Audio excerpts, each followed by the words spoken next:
to you throughout the pendency of this case, out of respect for the rules of the court, that as you can see now, the mask is off.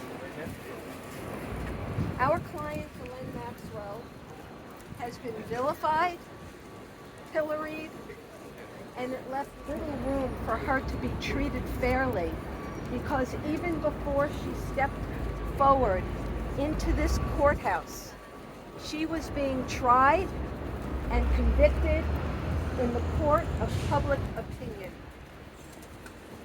Ghislaine will appeal this case, and we are confident that she will prevail on appeal.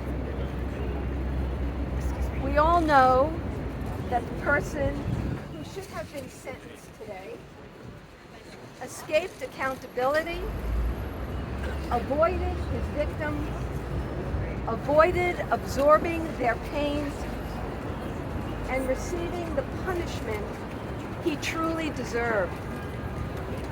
Clever and cunning to the end, Jeffrey Epstein left Ghislaine Maxwell holding the whole bag. Ghislaine Maxwell should never have been denied bail.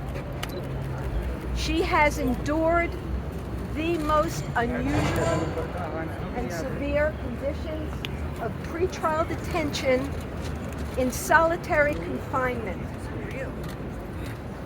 We recognize that the public at large has little sympathy or compassion for inmates. That, of course, is until they themselves or members of their families have brushes with the law and find themselves in the midst and thrust into the criminal justice system.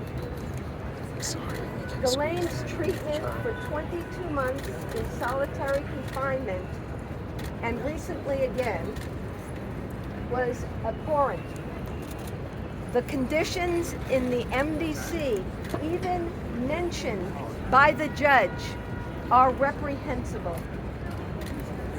For those of you in the press, if you need a story, if you want a story, there is your lead. I urge you to run with it. Ghislaine Maxwell is a truly extraordinary person. She has been sentenced to an extremely long term of imprisonment for a 60-year-old woman who has shown no involvement whatsoever in criminal activity for the better part of the past 20 years, or anything before the conduct of conviction. She has been incredibly strong to endure the daily vilification and mistreatment. It has been my personal and professional privilege to have represented Ghislaine Maxwell. And I want to thank her family and her personal attorney for their unfailing support of her. And we thank all the people who have expressed outrage by her situation. And that is all I have to say. So thank you. Can you comment on the Ghislaine's decision to speak in court? I'm going her